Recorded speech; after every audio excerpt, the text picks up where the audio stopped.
Students, good evening. आज की class में चैप्टर नंबर 4 स्टार्ट हो चुका है। करंट खत्म हो चुका है। Magnetic effect of current. आज की क्लास से अब आप मैग्नेटिज्म में इंटर कर गए हो। अब आप मैग्नेटिक इफेक्ट ऑफ करंट में आ चुके हो। तो कहा जाता है कि मैग्नेटिक इफेक्ट क्या होता है। तो कहा जाता है कि अगर आपके पास कोई मैग्नेट है या आपके पास कोई करंट कैरिंग कंडक्टर है, तो वो मैग्नेट हो या करंट कैरिंग कंडक्टर हो, वो अपने चारों तरफ एक फील्ड बना देगी, चारों तरफ एक रीजन बनाएगा जहां पर मैग्नेटिक इफेक्ट पाया जाएगा। उस रीजन को हम मैग्नेटिक फील्ड कहेंगे। Magnetic field. So magnetic field always produces either by a magnet around them और by a current carrying conductor. तो इसमें मैग्नेटिज्म पढ़ना है by current, not by magnet. Magnet अगले चैप्टर में पढ़ेंगे। तो इस चैप्टर का नाम पड़ा मैग्नेटिक इफेक्ट ऑफ करंट। तो क्या लिखा है? A region around a current carrying conductor, या तो करंट कैरिंग कंडक्टर हो और अराउंड अ मैग्नेट। ध्यान दो, या तो क्या हो बेटा, या तो एक करंट कैरिंग कंडक्टर हो या अराउंड अ मैग्नेट। एक मैग्नेटिक इफेक्ट प्रोड्यूस होता है, एक मैग्नेटिक रीजन बनता है, उस रीजन को मैग्नेटिक फील्ड कहते हैं। और मैग्नेट, हर फील्ड की अपनी स्ट्रेंथ होती है, ताकत होती है। तो फील्ड स्ट्रांग है, फील्ड वीक है, ये जो बताएगा फील्ड की स्ट्रेंथ, उसे मैग्नेटिक फील्ड इंटेंसिटी कहते हैं, जिसे हम बी से इंडिकेट करते हैं। ऊपर एरो साइन रखते हैं क्योंकि ये वेक्टर होता है, याद रखना। और इसकी यूनिट टेस्ला होती है। जिस तरह चार्ज के चारों तरफ इलेक्ट्रिक फील्ड बनती थी, यहां करंट कैरिंग सिस्टम के चारों तरफ मैग्नेटिक फील्ड बनेगी। इलेक्ट्रिक फील्ड की स्ट्रेंथ, इलेक्ट्रिक फील्ड इंटेंसिटी होती थी, उसे कैपिटल ई से इंडिकेट करते थे। मैग्नेटिक फील्ड की स्ट्रेंथ, मैग्नेटिक फील्ड इंटेंसिटी होगी, इसे कैपिटल बी से इंडिकेट करेंगे। और ऊपर एरो साइन, बिकॉज वेक्टर होता है। और मैग्नेटिक फील्ड इंटेंसिटी की यूनिट होती है टेस्ला। टेस्ला साइंटिस्ट के नाम पे टी से इंडिकेट करते हैं। इस चैप्टर में सबसे पहला लॉ बायोट-सैवर्ट्स लॉ, जिस तरह इलेक्ट्रोस्टैट्स में पहला लॉ था कूलम्स लॉ, मैग्नेटिज्म में, मैग्नेटिक इफेक्ट ऑफ करंट में दो साइंटिस्ट ने मिलकर एक लॉ दिया, नाम पड़ा बायोट-सैवर्ट्स। साइंटिस्ट के नाम पे बायोट-सैवर्ट्स लॉ। कोई आपसे पूछे कि ये बायोट-सैवर्ट्स लॉ क्या है, तो क्या बताओगे? It gives the magnitude of magnetic field intensity due to a small element, छोटा सा, of a current carrying conductor with current I at any point at distance r from current element and at angle theta with respect to the current element. Biot-Savart ने बताया, अब मैं सारे को समझा दूं, अभी मैंने सिर्फ पढ़ा है, ये बताया कि अगर आपके पास एक करंट कैरिंग कंडक्टर है, वायर है, जिसमें करंट आई जा रहा है, अब उस कंडक्टर के थोड़े से पार्ट को अगर ले लिया जाए, पूरा पार्ट छोड़ो, कंडक्टर का थोड़ा सा एलिमेंट ले लिया जाए, वेरी स्मॉल पार्ट ले लिया जाए, मान लो हम उस कंडक्टर की लेंथ का थोड़ा सा स्मॉल हिस्सा डीएल ले लेते हैं, तो इस छोटे से करंट एलिमेंट की वजह से, इस छोटे से एलिमेंटल पार्ट की वजह से, अगर मैं किसी भी जगह पे कहीं पर भी आसपास इसकी मैग्नेटिक फील्ड इंटेंसिटी पता करूं, क्योंकि करंट है तो आसपास मैग्नेटिक फील्ड बनेगा, तो जो मैग्नेटिक फील्ड बनेगा तो मैग्नेटिक फील्ड इंटेंसिटी ही पता करेंगे। तो क्या बताया, मान लो इस पॉइंट पे, इस पॉइंट पे, इस पॉइंट पे हमें पूरे वायर नहीं, वायर के छोटे से हिस्से के लिए, पूरा वायर नहीं, वायर के छोटे से एलिमेंट के लिए जिसकी लेंथ डीएल है, अगर हमें आर डिस्टेंस पे मैग्नेटिक फील्ड इंटेंसिटी पता करनी है इस छोटे से एलिमेंट डीएल की वजह से, तो छोटे से एलिमेंट की इंटेंसिटी छोटी सी मानोगे, अब बी नहीं मानोगे, डी बी मानोगे। पूरी वायर होती, पूरे वायर का बी मानेंगे, छोटा सा लेंगे तो डी लगा देंगे, स्मॉल के लिए स्मॉल इंटेंसिटी। तो बायोट-सैवर्ट्स ने बताया कि मैग्नेटिक फील्ड इंटेंसिटी अगर पूरे वायर का नहीं, इनका फॉर्मूला सिर्फ एलिमेंट के लिए था, थोड़े से पार्ट के लिए था, थोड़े से पार्ट की मैग्नेटिक फील्ड इंटेंसिटी बताने के लिए था। तो बायट-स्वर्ट्ज ने बताया कि अगर थोड़े से एलिमेंट की इंटेंसिटी पता करनी है, यानी डीएल की इंटेंसिटी डीबी पता करनी है किसी भी पॉइंट पे, तो वहां पे जो इंटेंसिटी होगी एक तो डिपेंड करेगी करंट पे, करंट का मैग्नीट्यूड जितना ज्यादा होगा उतनी इंटेंसिटी वहां पे होगी। सेकंड डिपेंड करेगी डीएल पे, डीएल का मतलब जो एलिमेंट लिया हो उसकी लंबाई पे, लेंथ ज्यादा होगी तो ज्यादा फील्ड होगी, लेंथ कम होगी तो कम फील्ड होगी। दो फैक्टर। तीसरा फैक्टर थीटा पे, थीटा क्या है, जहां पे निकाल रहे हैं ये पॉइंट और यहां के बीच का एंगल, इस पॉइंट का एंगल किसके रिस्पेक्ट में, डीएल के साथ। यानी ऐसे समझो आर का एंगल, आर क्या है, एलिमेंट से डिस्टेंस, थीटा क्या है, आर और डीएल के बीच का एंगल। तो अगर हमें मैग्नेटिक फील्ड इंटेंसिटी पता करनी है थोड़े से एलिमेंट की वजह से, जिसमें करंट आई है, जिसकी लंबाई डीएल है, कितने डिस्टेंस आर डिस्टेंस पे, कितने एंगल पे वो है, थीटा, थीटा किसके बीच एंगल है, आर और डीएल के बीच, मतलब वो डिस्टेंस और डीएल के बीच। तो क्या बताया बायट-स्वर्ट्ज ने मिलकर कि वहां पर जो इंटेंसिटी होगी वो एक तो करंट के डायरेक्टली होगी, जो लेंथ ले रहे हो वायर का, जितना भी हिस्सा ले रहे हो, छोटा बड़ा जो भी है, उसकी लंबाई के डायरेक्टली होगी। तीसरा, जो भी डिस्टेंस होगा जहां पे आप निकाल रहे हो, डिस्टेंस के स्क्वायर की इनवर्सली होगी, ये तो होता ही सब जगह। और जो एंगल बनेगा किसके बीच, एलिमेंट और डिस्टेंस के बीच, उसके डायरेक्टली होगी। तीन के डायरेक्टली और डिस्टेंस के इनवर्सली।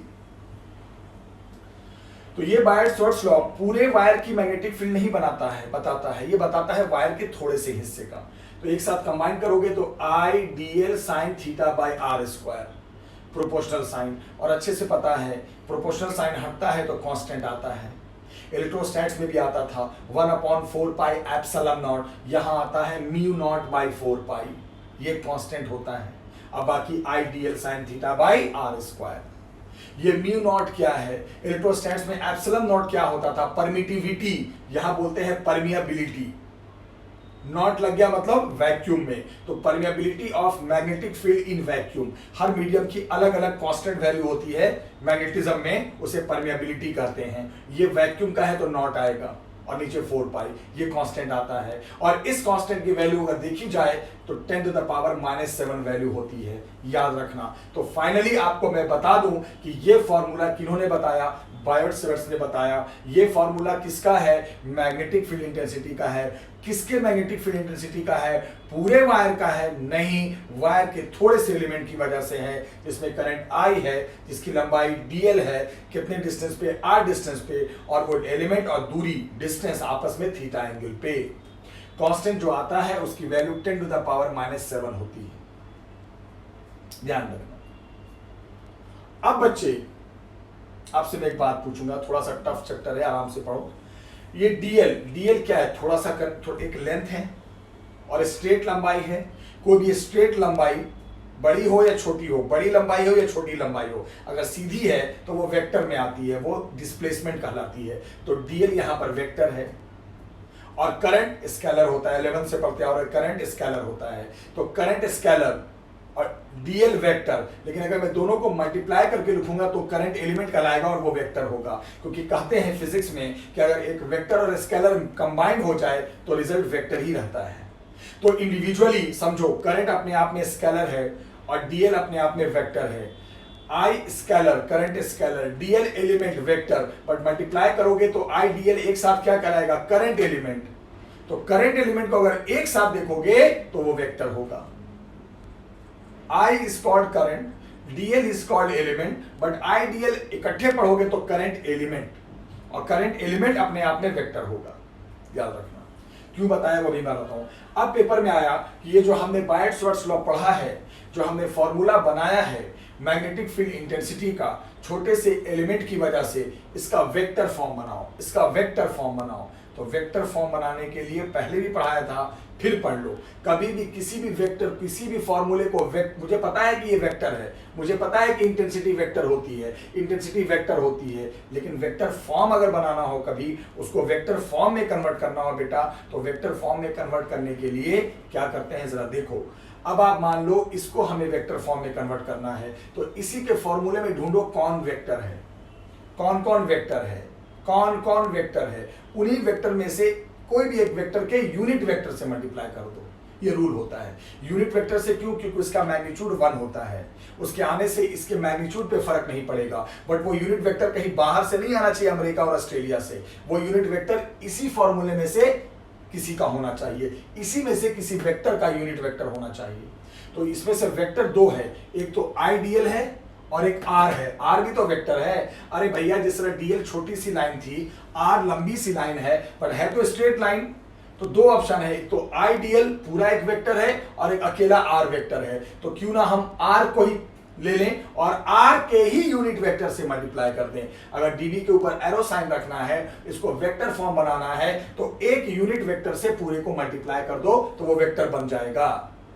लेकिन वो यूनिट वेक्टर बाहर से नहीं आना चाहिए, इसी फॉर्मूले में से किसी का होना चाहिए। तो आर भी तो वेक्टर है, सीधी लाइन है, तो आर के ही यूनिट वेक्टर से। यूनिट वेक्टर की क्या पहचान होती है? कैप। तो जैसी आर कैप से मल्टीप्लाई कर दोगे, इधर भी डीबी के ऊपर एरो साइन आ जाएगा। ये वेक्टर, ये था मैग्नीट्यूड फॉर्म और ये बन गया वेक्टर फॉर्म। कभी भी किसी भी, पहले भी पढ़ाया था मैंने फर्स्ट चैप्टर में, कभी भी किसी भी फॉर्मूले को वेक्टर है बट वेक्टर फॉर्म में लाना है तो उसके लिए क्या करेंगे बेटा? उसके लिए करेंगे ये, ध्यान से सुनो, ध्यान से समझो। करेंगे क्या? करेंगे ये कि हम एक यूनिट वेक्टर से मल्टीप्लाई कर देंगे। अब वो यूनिट वेक्टर कहीं बाहर से नहीं आना चाहिए, उसी फॉर्मूले में से किसी वेक्टर का होना चाहिए। तो यहाँ पे आर के यूनिट वेक्टर से मल्टीप्लाई कर दो। और 11th में पढ़ाया था मैंने कि यूनिट वेक्टर लिखने का तरीका होता है, जिसका लिख रहे हो उसका पूरा वेक्टर फॉर्म अपॉन उसका मैग्नीट्यूड, याद रखना। तो अब क्या करो, आर कैप को यहां रख दो, तो क्या खुल, तो क्या आ जाएगा? R vector form upon R का मैग्नीट्यूड। ये खुल गया। ये जब खुल गया तो आर स्क्वायर इंटू आर क्या हो गया? R cube. बस यहां तक आ गया। अब मुझे बताओ, ध्यान से बताओ, अब इस फॉर्मूले में दो वेक्टर कौन कौन है? बताना ध्यान से, कौन कौन से दो वेक्टर हैं? एक तो अगर देखा जाए तो एक तो आर वेक्टर है और एक आइडियल वेक्टर है। अभी बताया मैंने ना, आइडियल भी पूरा अपने आप में वेक्टर है और आर भी वेक्टर आ गया और बीच में साइन थीटा आ गया। तो दो वेक्टर और साइन में आ जाए तो उसको क्रॉस में बदल सकते हैं, क्योंकि ए क्रॉस बी क्या होता है? A B sine theta. आपने पढ़ा भी तो होगा, नहीं पढ़ा? वेक्टर में पढ़ा है ना, दो वेक्टर का क्रॉस प्रोडक्ट अगर साइन आ रहा है क्या होता है बेटा? A cross B is equal to क्या होता है? A B sine theta. तो देखो, अगर साइन में आ गया तो समझ जाना हम इसको साइन हटाकर क्रॉस में ला देंगे और ये बन गया क्या? बायोट-सवर्ट्स लॉ का वेक्टर फॉर्म। वेक्टर फॉर्म का मतलब या तो डॉट प्रोडक्ट में बदल जाए फॉर्मूला या तो क्रॉस प्रोडक्ट में बदल जाए। क्रॉस में क्यों बदला? क्योंकि साइन था, साइन क्रॉस में आता है। तो वेक्टर फॉर्म यहां से चलो और यहां है। वेक्टर फॉर्म तब तक नहीं होता जब तक कि या तो डॉट प्रोडक्ट ना बन जाए ना या क्रॉस ना बन जाए। कैसे कैसे किया? हमने इसी में से वेक्टर ढूंढा, वेक्टर मिला आर, आर के यूनिट वेक्टर से मल्टीप्लाई, फिर उसको खोल दिया। खोलने के बाद जब हमने देखा तो दो वेक्टर ढूंढा, उसमें से आइडियल एक वेक्टर है, मैंने पढ़ाया था करंट एलिमेंट एक अपने आप में वेक्टर होता है और दूसरा आर वेक्टर है और बीच में साइन है, तो क्रॉस प्रोडक्ट में आ गया, फॉर्मूला आ गया mu naught upon 4 pi I DL cross R upon R cube. This is the vector form of magnetic field intensity, याद रखना। फिर वेक्टर फॉर्म, ये बायोट-सवर्ट्स लॉ का मैग्नीट्यूड फॉर्म, ये इसी का वेक्टर फॉर्म, याद रखना। दोनों एक ही चीज है बेटा, है तो बायोट-सवर्ट्स लॉ, ये दोनों बायोट-सवर्ट्स लॉ है, लेकिन ये मैग्नीट्यूड फॉर्म और ये वेक्टर फॉर्म। अब सुनिए ध्यान से, अब मैं ये बताता हूं, आपने पढ़ा था 11th में कि मान लो ए क्रॉस बी का रिजल्ट सी वेक्टर आया, क्रॉस में रिजल्ट वेक्टर आया, तो वो जो वेक्टर आता है याद करो, वो ए के भी परपेंडिकुलर होगा, वो बी के भी होगा। दो वेक्टर के क्रॉस का रिजल्ट एक वेक्टर ही आएगा और वो जो वेक्टर आएगा वो उन दोनों के परपेंडिकुलर होगा, याद रखना। ए क्रॉस बी का रिजल्ट सी है तो वो सी ए के भी परपेंडिकुलर होगा, वो सी बी के भी होगा। इस हिसाब से अगर इस ढंग से समझा जाए तो ये जो इंटेंसिटी आया है ये इसका और इसका क्रॉस प्रोडक्ट है, यानी जो इंटेंसिटी होगी ये करंट एलिमेंट के भी परपेंडिकुलर होगा और वो आर के भी परपेंडिकुलर होगा। यानी डायग्राम में समझा जाए तो जो डिस्टेंस है उसके भी परपेंडिकुलर होगा। कहां पर? यहां पे इंटेंसिटी निकाल रहे हैं तो इंटेंसिटी यहां पे जो होगी ये डिस्टेंस के भी परपेंडिकुलर होगी और जो एलिमेंट है, करंट है, जो ये पार्ट है उसके भी परपेंडिकुलर होगी। यहां पे इंटेंसिटी परपेंडिकुलर होगी। परपेंडिकुलर का मतलब क्या होता है? ऐसे होगी, ऐसे 90 डिग्री ऐसे होगी। अब परपेंडिकुलर में भी दो बातें आएंगी, या तो बाहर की तरफ परपेंडिकुलर हो या अंदर की तरफ हो, वो बाद में समझाऊंगा। बट किसी भी पॉइंट पे जो मैग्नेटिक फील्ड इंटेंसिटी होती है, किसी भी करंट कैरिंग वायर के चारों तरफ इंटेंसिटी हमेशा जो जिस प्लेन में, जिस सिस्टम में, जिस सरफेस पे ये पूरा सिस्टम है उसके परपेंडिकुलर होगी। याद रखना क्या होगी, परपेंडिकुलर। कहां से ये बात सीखने को मिला, जब हमने इस फॉर्म को वेक्टर फॉर्म बनाया, वेक्टर रूल से समझ में आया कि इंटेंसिटी क्या जिस पॉइंट पे निकाल रहे हो, कहीं पर भी निकालोगे उस पॉइंट पे परपेंडिकुलर होगी। याद रखना, परपेंडिकुलर होगी, उस पॉइंट पे परपेंडिकुलर होगी। ठीक है, तो लिखा तो है मैंने। So magnetic field intensity at any point around the conductor will be perpendicular to plane at that point. याद रखना, ये डिसाइड हो गया कि सर इंटेंसिटी यहां निकालो, सर इंटेंसिटी यहां निकालो, सर इंटेंसिटी यहां निकालो, सर इंटेंसिटी यहां निकालो, चारों तरफ कहीं पर भी निकालो सर, वहां पे इंटेंसिटी उस पॉइंट के परपेंडिकुलर होगी। अब बेटा एक बात बताओ, परपेंडिकुलर के अंदर भी दो बात आती है, या तो परपेंडिकुलर दो तरह से होते हैं, तो अंदर की तरफ जाते हैं और एक परपेंडिकुलर बाहर की तरफ जाते हैं। तो अब परपेंडिकुलर के अंदर जो क्राइटेरिया है उसको डिसाइड करना है, ध्यान रखिएगा।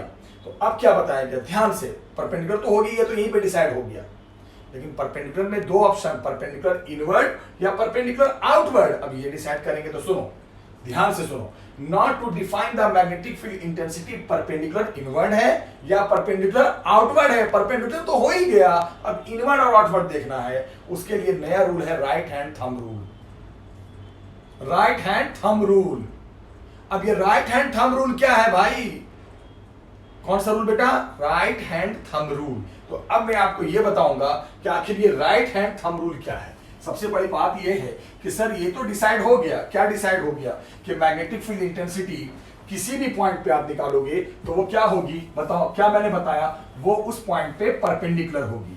अब परपेंडिकुलर के अंदर फिर बात आ रही है, क्या, राइट हैंड थंब रूल। तो बोलोगे सर ये राइट हैंड थंब रूल समझाओ, राइट हैंड थंब रूल क्या है। तो आपको मैं बताऊं राइट हैंड थंब रूल क्या है, ध्यान से देखना।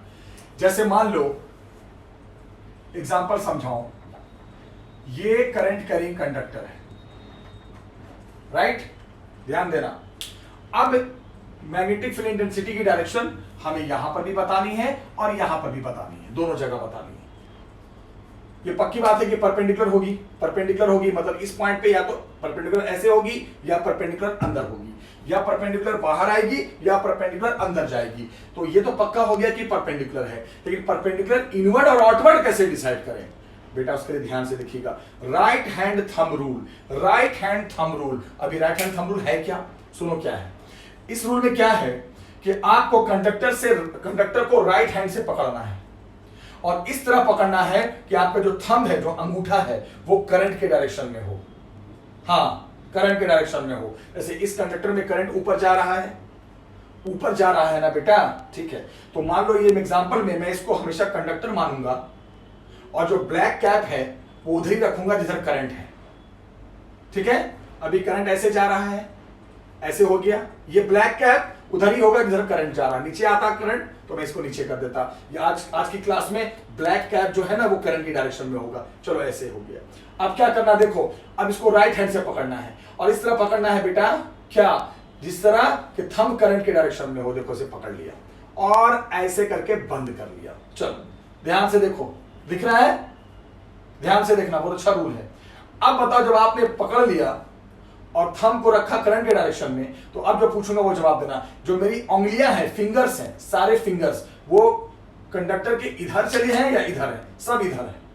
देखो फिंगर इधर है ना, देखो सारे 1 2 3 4 सारे फिंगर के कर्वेचर इधर है, इधर है, इधर, इस साइड, उस साइड नहीं, इस साइड तो ये है, पाम इधर, फिंगर सब इधर आ गया। तो जिधर फिंगर आ जाए, इस साइड फिंगर आ गया, तो जिधर फिंगर आ जाएगा उधर फील्ड परपेंडिकुलर आउटवर्ड मानी जाएगी। यानी बोलोगे सर यहां पे जैसे मान लो ए पॉइंट है, सर यहां पे बी पॉइंट है ना, तो यहां पे जो फील्ड होगी बेटा वो परपेंडिकुलर आउटवर्ड होगी। यानी सिंबल इसका ऐसे होगा और दूसरी तरफ परपेंडिकुलर इनवर्ड होगी। याद रखना, इसका साइन ऐसे है इनवर्ड। शॉर्ट में इनवर्ट का साइन, इनवर्ट है तो क्रॉस बनाते हैं, इनवर्ट है तो क्रॉस बनाते हैं और आउटवर्ट है तो डॉट दिखा देते हैं। याद रखना। फिर से देखो, करंट ऐसे जा रहा था, अगर ऐसे है तो इधर पूछेगा इधर पूछेगा, अलोंग द वायर नहीं होती है फील्ड, चारों तरफ में इधर इधर पूछेगा। तो क्या करना है, करंट ऊपर है, ब्लैक कैप करंट की तरफ रखेंगे, इसको मानेंगे तो ऐसे करेंगे, पकड़ लेंगे, सारी उंगलियां इधर चली जाएंगी। देखो फिंगर उधर थोड़ी, उधर नहीं, इधर दिखाई दे रहा है, तो कंडक्टर के इधर उंगलियां हैं, सारे फिंगर्स इधर हैं, तो जिधर कर्वेचर फिंगर के होंगे उधर आउटवर्ड माना जाएगा और उसके उल्टी तरफ इनवर्ड माना जाएगा। ये पॉइंट देखो लिखा मैंने, thumb gives the direction of current and curvature of finger gives the direction of magnetic field intensity. ठीक है, द साइड हैविंग कर्वेचर, जिधर सारे कर्वेचर है, कर्वेचर का मतलब ये होता है उंगलियां, ये सब, ये कर्वेचर है, ये कर्वेचर नहीं है, ये कर्वेचर नहीं है, ये नहीं है कर्वेचर, कर्वेचर ये। तो जिधर सारे फिंगर्स ये सब वाला जिधर दिखाई देगा, ये वाला सारा कर्वेचर उधर आउटवर्ड होगा और उसके अपोजिट साइड इनवर्ड होगा। जिधर उंगलियां चली जाए उधर आउटवर्ड, जिधर उंगलियां चली जाए उधर आउटवर्ड, जिधर फिंगर्स के कर्वेचर चले जाए उधर आउटवर्ड और उसके अपोजिट साइड इनवर्ड। और आउटवर्ड का शॉर्ट सिंबल डॉट है और इनवर्ट का शॉर्ट सिंबल क्रॉस, याद रखना। अभी एक एग्जांपल और मैं समझाऊं, ऐसे तो आपको समझ में नहीं आएगा। देखो जैसे मान लो अब करंट बेटा ऐसे आ रहा है, ऐसे करंट आ रहा है, तो जब ऐसे आएगा करंट तो फील्ड कहां पूछूंगा मैं, ऊपर पूछूंगा, यहां पूछूंगा, और फील्ड यहां पूछूंगा। चलो बताते हैं, अलोंग द वायर कभी नहीं पूछेंगे, अलोंग द बॉडी फील्ड नहीं होती, इधर या इधर पूछेंगे, ऐसे होगा तो इधर इधर पूछेंगे। ठीक है, चलो इसको ए मान ले बेटा, इसको बी मान ले। स्टार्ट करते हैं, कैसे बताएंगे। ये तो पक्की बात है कि ए हो, बी हो, सी होगा तो परपेंडिकुलर। अब परपेंडिकुलर में इनवर्ड आउटवर्ड कैसे बताएं वो बताना जरूरी है, तो उसके लिए फिर राइट हैंड थंब रूल, फिर ऐसे करो, इधर करंट जा रहा है, ये आ गया कंडक्टर। देखो मैं हमेशा ब्लैक कैप को रखूंगा करंट के डायरेक्शन में। ठीक है, देखो आपके सामने है, राइट हैंड से पकड़ूंगा ऐसे, थंब हमेशा ऐसे होल्ड करना कि थंब हमेशा करंट की तरफ हो, ये रहा। देखो अब बताओ, देखो पकड़ लिया मैंने, सारी उंगलियां देखो नीचे हैं, ऊपर नहीं, ऊपर तो ये मेरा आ गया, ऊपर तो ये आ गया, ऊपर तो ये आ गया, सारे फिंगर्स नीचे हैं। जो जिधर फिंगर्स चले गए उधर आउटवर्ड और उसके उल्टे साइड इनवर्ड। तो बोलोगे सर इधर जो फील्ड होगी ना सर वो होगी परपेंडिकुलर आउटवर्ड, सिंबल में ऐसे बना दो। और इधर जो फील्ड होगी ना सर वो किधर होगी सर, परपेंडिकुलर इनवर्ड, शॉर्ट में ऐसे बना दो। ये है रूल। किस हाथ से होल्ड करना है कंडक्टर, राइट हैंड से। मान लो करंट नीचे जा रहा होता, नीचे जा रहा होता, ऐसे जा रहा होता तो आप कैसे पकड़ते, ऐसे पकड़ते। चलो सारी उंगलियां उधर चली गई, देखो फिंगर्स सब उधर चले गए, इधर फिंगर थोड़ी है, इधर तो ये आ रहा है, फिंगर्स उधर चले गए तो उधर आउटवर्ड और उसके तरफ इनवर्ड। राइट हैंड से सिंपल राइट हैंड से पकड़ना है और इस तरह होल्ड करना है कि थंब करंट के डायरेक्शन में रहे। तो उसके बाद इस वे में अगर होल्ड करोगे तो जिधर आपके ये होंगे, ये सारे फिंगर्स, ये फिंगर्स, ये कर्वेचर, जिधर ये चले जाए उधर आउटवर्ड और उसके उल्टे साइड इनवर्ड। याद रखना ये रूल है क्या, इनवर्ड और आउटवर्ड डिसाइड करने का। मुझे लगता है अच्छे से समझ में आ गया होगा। तो राइट हैंड थंब रूल बताता है कि हाँ भाई मैग्नेटिक फील्ड इंटेंसिटी इनवर्ड होगी या आउटवर्ड। ये तो यहीं पे पता चल गया कि परपेंडिकुलर होगी, लेकिन परपेंडिकुलर के बाद इनवर्ड और इनवर्ड आउटवर्ड, परपेंडिकुलर में भी दो कैटेगरी है, perpendicular inward, perpendicular outward. Short में आउटवर्ड को डॉट से, शॉर्ट में इनवर्ड को क्रॉस से। अब वो डिसाइड करने के लिए हम यूज करेंगे right hand thumb rule. Thumb बताएगा करंट की डायरेक्शन, ऐसे पकड़ना है, थंब करंट की तरफ रहे तो अपने आप जिधर उंगलियां चली जाए उधर आउटवर्ड और उसके उल्टा साइड इनवर्ड। ठीक है, जिधर फिंगर चले जाए, तो ध्यान दो, जिधर फिंगर चले जाए बेटा उधर आउटवर्ड, जिधर फिंगर चले जाए और उसके अपोजिट साइड में इनवर्ड। ये ध्यान रखना, जिधर फिंगर्स के कर्वेचर चले जाए, बार बार बोल रहा हूं, उधर आउटवर्ड और उसके अपोजिट साइड इनवर्ड। ये पॉइंट क्लियर कर दो। ठीक है, अब जब इतना समझ में आ गया तो मैं जरा दो चार एग्जांपल और कराऊंगा ताकि और कॉन्सेप्ट क्लियर हो जाए। एक छोटा सा एग्जांपल है, देखना, एक छोटा सा करंट एलिमेंट है बेटा, DL is equal to dx i cap. मतलब वो छोटा सा करंट एलिमेंट, i कैप का मतलब x एक्सिस पे है, और dx is equal to 2 centimetre दे रखा है। मीटर में लोगे तो 0.02 मीटर। ध्यान से समझना, अगर आप मीटर में लोगे तो 0. सेंटीमीटर में था बट मीटर में ले लिया तो 0.02 मीटर। ठीक है, पूछा है, ध्यान से सुनो, find magnetic field intensity at a point at, ध्यान देना, डिस्टेंस 10 सेंटीमीटर, मीटर में हो गया 0.1 मीटर, ऑन वाई एक्सिस। हाँ जी, हो गया फिनिश। सॉल्यूशन, आराम से जवाब दो। पहली बात कि मैग्नेटिक फील्ड इंटेंसिटी पूछा है एमएफआई, किसकी वजह से? डीएल की वजह से, मतलब छोटे से एलिमेंट की वजह से। तो बड़ा सिंपल है बेटा, बड़ा सिंपल है। डीबी इज इक्वल टू क्या फॉर्मूला होता है, मैग्नीट्यूड बताओ, म्यू नॉट अपॉन 4 पाई। अरे वेक्टर फॉर्म तो सिर्फ डायरेक्शन के लिए बताया था, बट फॉर्मूला तो मैग्नीट्यूड से ही सॉल्व करेंगे ना। क्या होगा बेटा, आई डीएल, सुन लो, करंट दे रखा है 2 एम्पियर, करंट दे रखा है I dl sine 90 upon r square. बोलोगे साइन 90 क्यों? अरे भैया साइन 90 क्यों नहीं? देखो क्यों नहीं साइन 90 ले, क्या बात कर रहे हो? ये डीएल हमने किस एक्सिस पे रखा है, एक्स, और पूछा है किस एक्सिस पे, वाई। पूछा है इस पॉइंट पे ना भाई, एलिमेंट है एक्स एक्सिस पे, ये एक्स है ना, और पूछा है कहां पर, बताओ, वाई एक्सिस पे। बस, तो ये एंगल किसके बीच होता है, बताओ जल्दी। एंगल होता है किसके बीच? वो फॉर्मूला याद करो, डीएल के बीच और जो डिस्टेंस है आर के बीच। तो यह वाई एक्सिस पे लेना है पॉइंट, एलिमेंट एक्स एक्सिस पे, थीटा 90, बस निकल जाएगा। म्यू नॉट अपॉन 4 पाई की वैल्यू जानते हो कितना, 10⁻⁻7 इंटू आई करंट कितना है 2, इंटू डीएल कितना है 0.02। अब क्या है, आप खुद से सॉल्व करो, अपॉन आर स्क्वायर, आर का मतलब 0.1 का whole square, and that is tesla. Tesla इसकी यूनिट। फिनिश। टेस्ला लिखो या टी लिखो, वो आपकी मर्जी है। हो गया। ये किस पे सवाल था? ये सवाल था बायोट-सैवर्ट्स लॉ पे। बस अब आपसे मैं छोटा सा एग्जांपल और पूछूंगा, तुम आराम से जवाब दीजिएगा।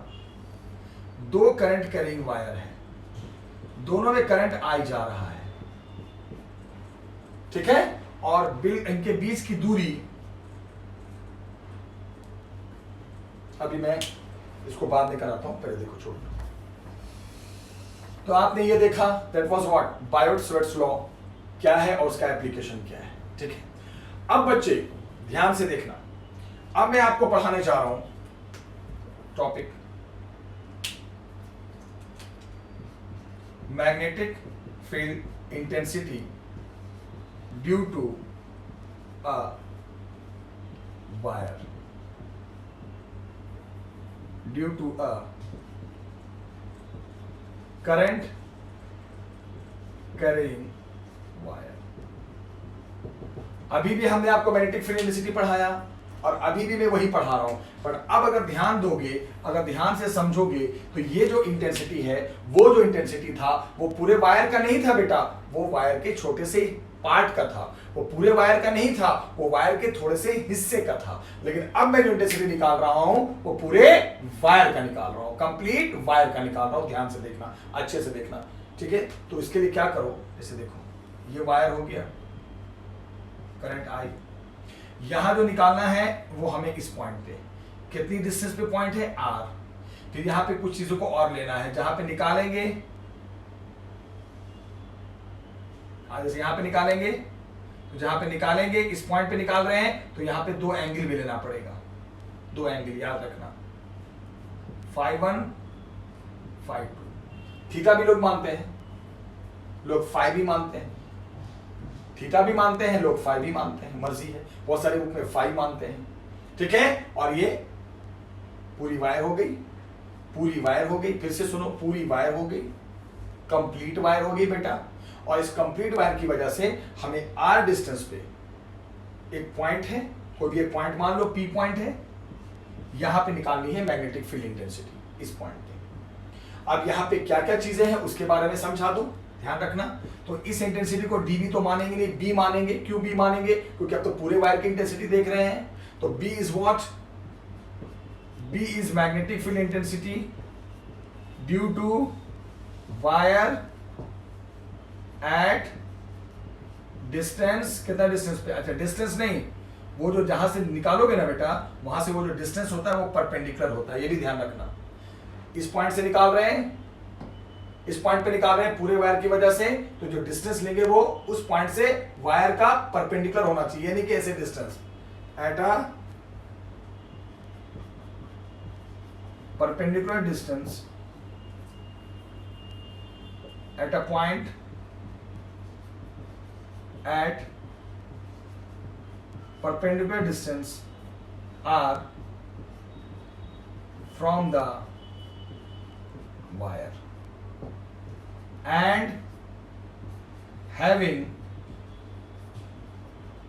angle phi1 and phi2 of, अब एंगल भी यहां पे लिया गया है, देखो ये डिस्टेंस क्या लिया है, डिस्टेंस कितना लिया गया है उस पॉइंट से r, और दो एंगल क्या लिया गया, phi1 and phi2।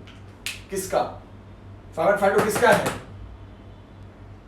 phi1 phi2 अब ध्यान से देखो किसका है phi1 phi2, ये वायर के दोनों एंड का एंगल है, कहां पे, उस पॉइंट P पे। तो phi1 phi2 of both ends of wire, phi1 phi2 क्या है, दोनों वायर के जो दोनों एंड्स बना रहे हैं विद रिस्पेक्ट टू P के रिस्पेक्ट, पॉइंट P के रिस्पेक्ट। तो जब भी पूरे वायर का अगर हमें मैग्नेटिक फील्ड इंटेंसिटी चाहिए तो क्या क्या चीज चाहिए, एक तो करंट चाहिए, एक तो करंट चाहिए बेटा, दूसरी चीज जहां पे निकाल रहे हैं, जिस पॉइंट पे P पे निकाल रहे हैं, हमने लिखा है ना किस पॉइंट पे निकाल रहे हैं, P पॉइंट पे, वो भी लिख दूं, एट अ पॉइंट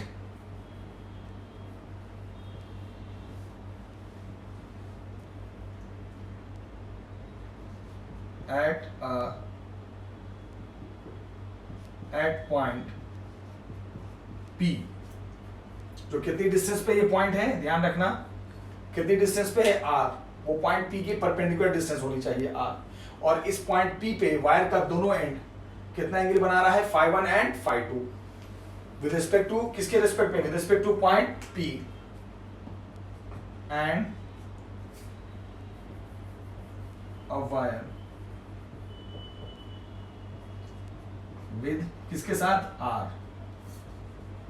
तो और क्लियर कर दूं, एट पॉइंट P। तो अब मुझे बताओ, ध्यान से बताओ कि इस फॉर्मूले में क्या क्या चाहिए, एक तो करंट, दूसरी चीज जिस पॉइंट पे निकाल रहे हैं वहां से परपेंडिकुलर डिस्टेंस, तीसरी चीज वायर के दोनों एंड का एंगल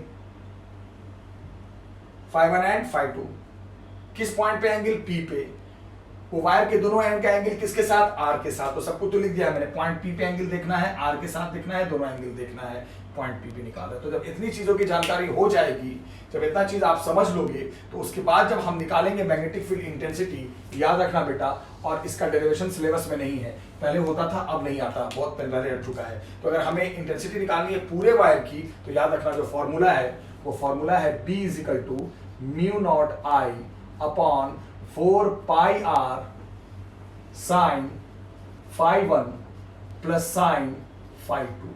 यस, ये फॉर्मूला है, याद रखना। तो ये जो फॉर्मूला आप देख रहे हो, ये फॉर्मूला किसका है, मैग्नेटिक फील्ड इंटेंसिटी का है, लेकिन ये किसके लिए है, पूरे वायर के लिए है, जिसमें करंट कितना जा रहा है, I, किस पॉइंट पे निकाल रहे हैं, P पॉइंट पे। इस पॉइंट की डिस्टेंस वायर से कितनी है, परपेंडिकुलर डिस्टेंस, इस पॉइंट पे जो निकालोगे वहां से परपेंडिकुलर डिस्टेंस लेना, परपेंडिकुलर डिस्टेंस R।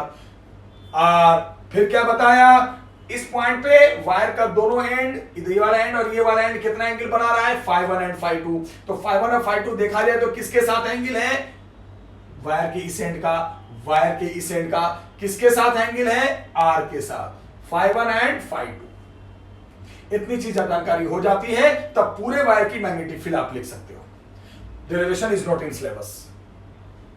मीनिंग याद रखना, बिना मीनिंग के सवाल कैसे करोगे। R क्या है यहां पर, R क्या है, वायर से परपेंडिकुलर डिस्टेंस, कहां का, जहां पे निकाल रहे हैं। phi1 phi2 क्या है, वायर के दोनों एंड का एंगल, किस पॉइंट पे, P पॉइंट पे, किसके साथ एंगल, उसी R के साथ। सब लिखा है मैंने, तब जाके कर पाओगे, वरना नहीं कर पाओगे। तो ये फॉर्मूला बहुत इंपॉर्टेंट है, ठीक है। अब इसमें स्पेशल केस है, ध्यान रखना।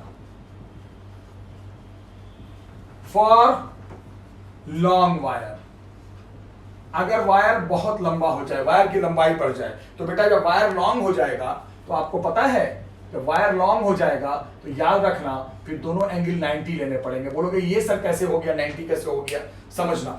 मान लो ये वायर की लंबाई बढ़ाऊं, ये लंबाई बढ़ रही, ये लंबाई लंबाई जैसे जैसे बढ़ते जाओगे बढ़ाते जाओगे, लंबाई यहां से यहां पहुंच गई। जब लंबाई यहां से यहां पहुंच गई तो ये एंगल भी देखो बढ़ जाएगा, फाइबर बढ़ता जाएगा। ये लंबाई यहां पहुंच गई मान लिया, तो ये देखो ये जो फाइबर एंगल है ये और बढ़ता जाएगा, इधर से φ2 भी उसी हिसाब से बढ़ता जाएगा। यानी जितनी लेंथ बढ़ाते जाओगे एंगल उतना बढ़ता जाएगा, और मैक्सिमम मान लो लेंथ उतनी चली गई तो बहुत ज्यादा बढ़ेगा तो 90 तक चला जाएगा। फाइबर कितना मान लो लेंथ यहां चले जाओगे तो ये जो डिस्टेंस है ये ऐसे आएगा, ऐसे आने का मतलब ये एंगल ऑलमोस्ट 90 हो जाएगा। तो जब आ जाए कि लॉन्ग वायर के लिए निकालिए, long wire very long wire मतलब लंबी वायर है, तो याद रखना जब लॉन्ग वायर के स्पेशल केस जब आएगा लॉन्ग वायर के लिए बेटा, तो लॉन्ग वायर में याद रखना दोनों एंगल 90 लिया जाता है। तो लॉन्ग वायर आ जाए तो दोनों एंगल 90 लेना। तो जैसे 90 लोगे तो फॉर्मूला क्या बन जाएगा बताओ, B = μ0 I/2πr। बस अगर लॉन्ग वायर दे दे तो ये फॉर्मूला इस्तेमाल करेंगे। अब बोलोगे सर कैसे हो गया, बिल्कुल हो गया भाई, कैसे नहीं होगा, कैसे नहीं होगा। sin 90 1, sin 90 1, 1 + 1 2, 2 से 2 कट गया ये फॉर्मूला, ठीक है।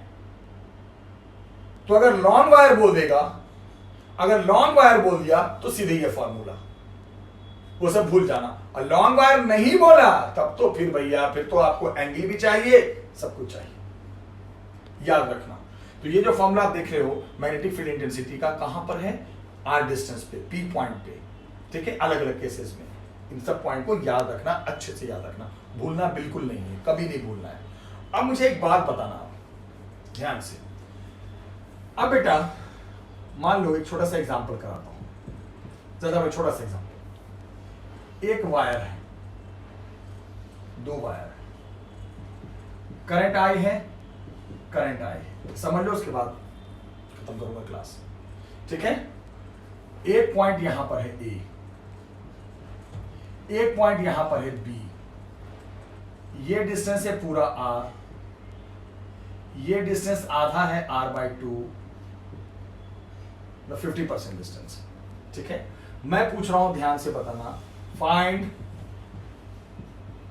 Magnetic field intensity at point A and B. Yes, दो पॉइंट पे मैंने आपसे पूछा है मैग्नेटिक फील्ड इंटेंसिटी, सामने आपके सवाल है, सामने आपके क्वेश्चन से ध्यान देना। मैंने पूछा दो पॉइंट पे मैग्नेटिक फील्ड इंटेंसिटी बताओ, एक कहां पे मैंने पूछा, ए पॉइंट पे, और एक कहां पे मैंने पूछा, बी पॉइंट पे। वायर लॉन्ग ही मानेंगे, ऑब्वियस सी बात है, जब कोई एंगल वेंगल की जानकारी नहीं दिया तो लॉन्ग ही मानेंगे, लिखे ना लिखे आप लॉन्ग मान लेना। तो सबसे पहले ध्यान से बताना, अच्छे से बताना, सॉल्यूशन जब हम करेंगे सोच के जवाब देना बेटा। ए पॉइंट पे निकाल लेना, चलो इसको हम फर्स्ट वायर मान लें और इसको हम सेकंड वायर मान लें। अब कुछ तो मानना पड़ेगा ना, वरना कंफ्यूजन हो जाएगा। दोनों में करंट सेम है, किसको फर्स्ट माने किसको सेकंड माने, इसको फर्स्ट वायर इसको सेकंड वायर। फर्स्ट वायर की मैग्नेटिक फील्ड इसकी देखो, ए पॉइंट पे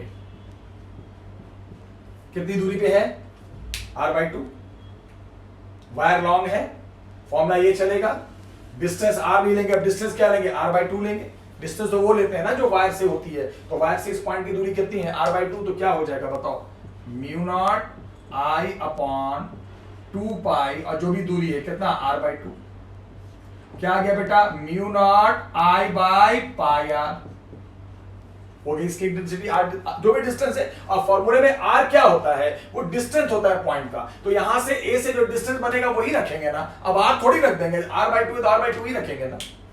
अब डायरेक्शन भी ऐसा नहीं है, डायरेक्शन भी लिखना पड़ेगा। अब इसकी फील्ड की इंटेंसिटी यहां पर इनवर्ड या आउटवर्ड, परपेंडिकुलर तो होता ही, अब इनवर्ड आउटवर्ड। ऊपर है करंट, देखो ऊपर है, राइट हैंड से पकड़ लो, सारी उंगलियां इधर आ गई तो इधर हो गया आउटवर्ड और उधर हो गया इनवर्ड, तो ये पॉइंट तो उधर ही है ना, तो उधर तो इनवर्ड जा रहा है ना, तो फील्ड में साइड में लगा दोगे इनवर्ड, बस वैल्यू और इंटेंसिटी की डायरेक्शन, राइट। अब जरा बताना, ध्यान से बताना। अब बात करते हैं B2 की। B2 यानी किसकी, इसकी फील्ड है, ठीक है, डिस्टेंस तो वही है, कितना, r/2, μ0 I/2π, r/2 वही आ जाएगा, μ0 I by pi R, finish. इसकी फील्ड यहां पे देख रहे हैं, कहां पे देख रहे हैं, अभी ए पे देख रहे हैं, अभी ए पे देख रहे हैं, बी पे भी शुरुआत नहीं किया मैंने। अब बताओ, फिर वही चीज, करंट ऊपर जा रहा है, ऊपर जा रहा है, right hand thumb rule, thumb रखा करंट की तरफ, देखो सारी उंगलियां इधर आ गई, इधर आउटवर्ड उधर इनवर्ड, इधर आउटवर्ड उधर इनवर्ड, और ये इसके लिए ये पॉइंट इधर ही पड़ रहा है, देखो यहां पे निकाल रहे हैं ना, तो वायर के इधर है, इधर आउटवर्ड है, तो इसकी फील्ड यहां पर क्या आ गई, आउटवर्ड। तो यहां पे इसकी फील्ड इनवर्ड आ रही है, यहां पे इसकी फील्ड आउटवर्ड आ रही है राइट हैंड थंब रूल से। तो जब एक ही जगह दो वेक्टर, दो डायरेक्शन वाली चीज अपोजिट आ जाए, right left up down inward outward, तो नेट माइनस में होता है। तो बी नेट कितना हो जाएगा बेटा, बताओ, B1 माइनस B2, जो कि आ गया 0। यानी बोलोगे सर एट पॉइंट ए जो नेट मैग्नेटिक फील्ड है वो 0 हो गई। सिंपल। अब बेटा खत्म कर लास्ट एट पॉइंट बी। चलो बी पे मैग्नेटिक फील्ड बताओ, अब आप खुद से बताओ बी पे। तो बी पे अगर यहां से देखेंगे तो अब दूरी यहां से बी की बदल गई, कितनी हो गई आर, और ये भी दूरी दे रखा था आर, तो कितना हो गया, फर्स्ट वायर से बी की दूरी कितनी हो गई, आर प्लस आर, 2r। तो B1 कितना हो गया, म्यू नॉट आई, फॉर्मूला है, अब आर की जगह पे 2r, जो दूरी है वो रखेंगे, अपॉन 2 पाई इंटू 2r, क्या हो गया, mu not I upon 4 pi R. अब बी पॉइंट पे इसकी मैग्नेटिक फील्ड इतनी आ गई, लेकिन वैल्यू नहीं, डायरेक्शन भी लिखना है, right hand thumb rule, current ऊपर है, पकड़ लिया थंब से, ये देखो सारी उंगलियां इधर आ गई, यानी इधर आने का सारी उंगलियां इधर है, मतलब इसकी फील्ड इधर आउटवर्ड है, उधर इनवर्ड है, और हमें इसका तो उधर देखना है, उधर उधर इनवर्ड आ रहा है, तो फील्ड लिखोगे इनवर्ड। फिर से देखो, करंट ऊपर है, थंब रूल, थंब चला गया करंट की तरफ, सारी उंगलियां इधर, इधर का मतलब इस साइड, इधर का मतलब इसकी फील्ड इस साइड आउटवर्ड है क्योंकि उंगलियां इधर है, इसकी फील्ड इधर आउटवर्ड होगी, इसकी फील्ड इधर इनवर्ड है, और ये बी पॉइंट इधर ही पड़ रहा है, तो मतलब इनवर्ड साइड पड़ रहा है, इनवर्ड। चलो B2,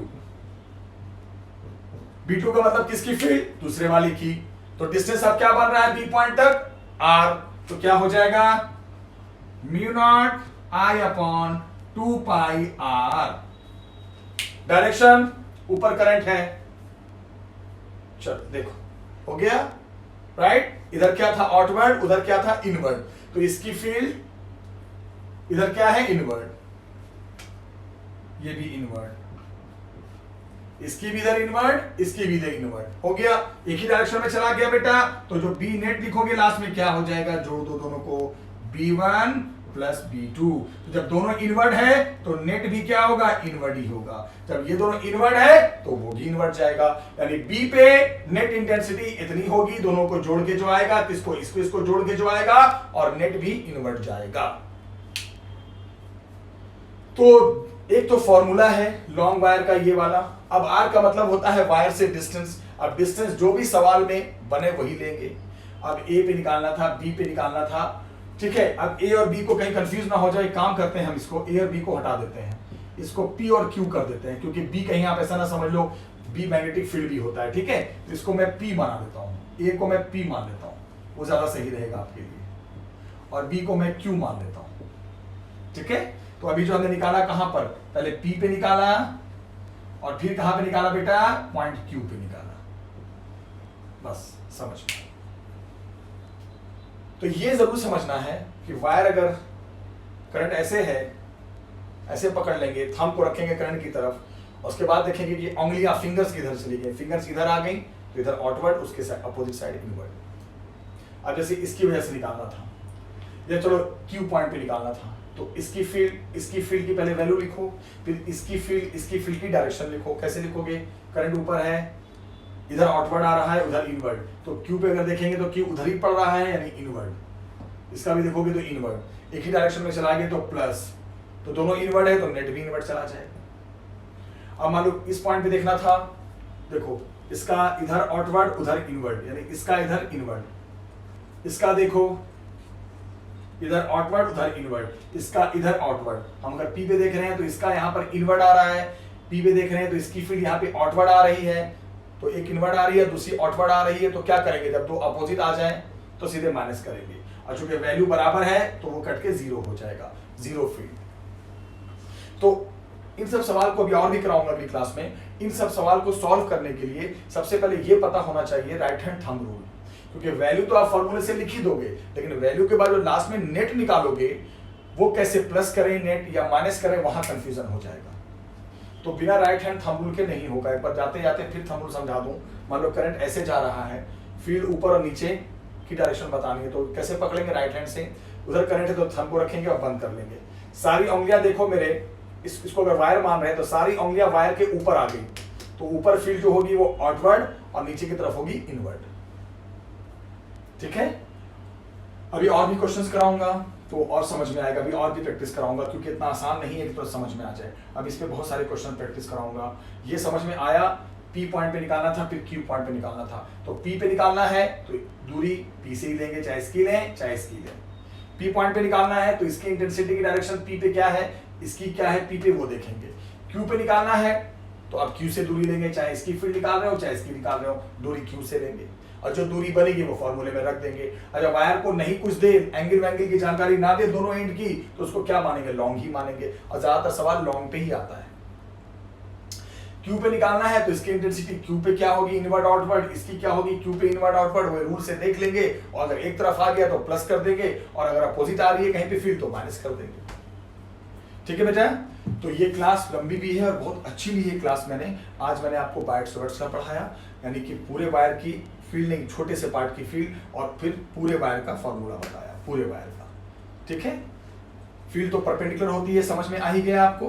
परपेंडिकुलर में फिर इनवर्ड आउटवर्ड समझने के लिए थंब रूल। परपेंडिकुलर के अंदर भी दो category, inward outward. Inward outward के लिए थंब रूल, थंब को रखना है करंट की डायरेक्शन में, पकड़ लेना है तो जिधर उंगलियां दिखे, सारे फिंगर्स दिखे, उधर आउटवर्ड, और उसके उल्टा साइड इनवर्ड। आउटवर्ड का शॉर्ट पहचान डॉट और इनवर्ड का शॉर्ट पहचान क्रॉस। ठीक है, तो मैं नोट्स भेज दूंगा, अब इसको नोट करना और अच्छे से पढ़ना, फिर अगली क्लास में इसको आगे कंटिन्यू करता हूं। ठीक है, थैंक यू वेरी मच।